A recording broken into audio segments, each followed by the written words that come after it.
Usaha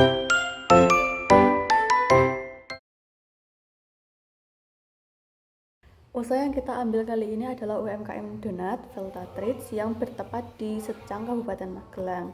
Usaha ini bergerak di bidang kuliner yang menghasilkan donat beraneka rasa. Usaha ini menggunakan bahan baku yang berkualitas untuk menghasilkan donat yang empuk dan juga lezat. Berdasarkan hasil wawancara, UMKM ini memperoleh telur dari peternak telur, sedangkan tepung, gula, dan juga minyak ia membeli dari toko langganan yang telah dipercaya.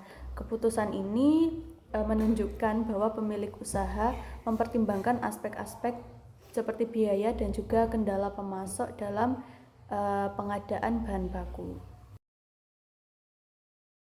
Jadi si owner ini tuh memiliki dua versi. Yang pertama ada titipan dan pesanan.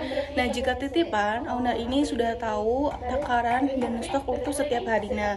Nah, jika pesanan, owner ini akan membeli lagi karena tidak ingin mencampuri stok untuk setiap harinya. Berdasarkan materi yang saya ambil, si owner ini tuh menerapkan manajemen persediaan dengan memisahkan stok untuk produksi harian dan pesanan. Nah, cara ini tuh menjaga ketersediaan bahan baku sehingga produk tetap lancar. Si owner ini memiliki 3 toko yang biasa ia beli. Jadi untuk stok yang kosong, ia bisa membeli stok ke toko yang selanjutnya. Nah, dari materi yang saya ambil analisisnya, usaha ini tuh menerapkan strategi multiple supplier. Nah, yaitu memiliki beberapa pemasok sebagai alternatif. Hal ini juga mengurangi resiko kehabisan bahan baku dan memastikan proses produksi tetap lancar. Owner melihat dari penjualan sebelum-sebelumnya. Nah, dari situ owner bisa memperkirakan berapa banyak stok yang harus dibeli untuk seminggu. Dan karena bahan donat itu kering, jadi semua bahan itu bisa bertahan sampai seminggu. Berdasarkan dengan materi supply chain management, jadi penentuan jumlah bahan baku itu dilakukan dengan melihat data penjualan sebelumnya atau forecasting.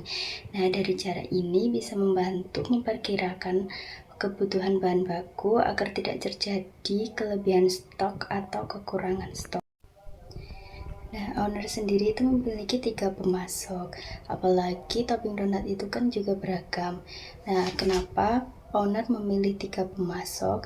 Karena untuk mengantisipasi bila ada salah satu pemasok yang tidak bisa mengirim barang, owner bisa beralih ke pemasok yang lain. Nah, usaha ini menerapkan strategi multiple supplier dengan memiliki 3 pemasok. Dari strategi ini membuat pasokan bahan baku itu lebih terjamin dan mengurangi resiko terganggunya produksi jika ada salah satu pemasok yang tidak bisa mengirim barangnya. Owner sendiri melihat dari penjualan di hari-hari sebelumnya. Nah, dari situ owner bisa memperkirakan berapa banyak bahan yang akan dibeli untuk seminggu. Nah, karena bahan donat itu kering, jadi semua bahan yang bisa dibeli itu bisa bertahan sampai seminggu. Nah, berdasarkan dengan materi supply chain management, penentuan jumlah bahan baku ini dilakukan dengan melihat data penjualan sebelumnya atau forecasting. Dari cara ini bisa membantu memperkirakan kebutuhan bahan baku agar tidak terjadi kelebihan maupun kekurangan stok. Nah, owner sendiri itu pasti memiliki lebih dari 1 pemasok. Ada 3 pemasok untuk bahan-bahan donat, apalagi topping donat itu kan beragam. Nah, kenapa owner memilih 3 pemasok? Karena bila ada salah satu pemasok yang memiliki kendala dan tidak bisa mengirim barang, maka owner bisa beralih ke pemasok yang lain. Nah, dari usaha ini menerapkan strategi multiple supplier dengan memiliki 3 pemasok. Dari strategi ini membuat pasokan bahan baku itu lebih terjamin dan mengurangi resiko terganggunya produksi jika ada salah satu pemasok yang memiliki kendala atau tidak bisa mengirim barang. Jadi bagaimana sih proses donat itu dibuat? Lalu apa aja bahan-bahannya Yang pertama itu ada tepung segitiga 750 gram. Yang kedua ada telur 3 butir kuning. Yang ketiga ada gula 9 sendok makan. Yang keempat itu ada susu bubuk 3 sendok makan. Yang kelima itu ada margarin 90 gram. Yang keenam itu ada garam 1 jumput. Yang ketujuh itu ada Fremipan 6 gram. Yang kedelapan ada breading prophet atau pengembang donat itu 3 gram. Yang kesembilan itu ada susu putih cair 150 ml. Yang ke-10 itu ada air es 225 ml. Tahap selanjutnya yaitu tambahkan semua bahan tanpa margarin dan garam. Setelah itu, tambah margarin, aduk hingga 15 menit dengan kecepatan tinggi.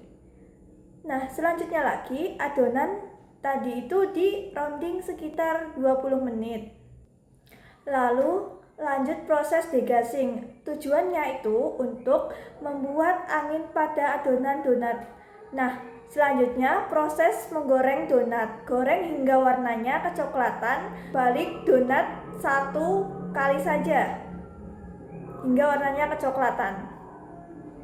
Dan tahap terakhir yaitu memberi topping seperti rasa keju, coklat, stroberi, matcha, lalu diberi hiasan, dan masih banyak varian lainnya. Jadi, menurut owner donat, donat itu dapat bertahan hingga sekitar 3 hari jika disimpan dengan baik. Nah, karena itu, jika ada donat yang belum habis terjual, akan dijual lagi keesokan harinya.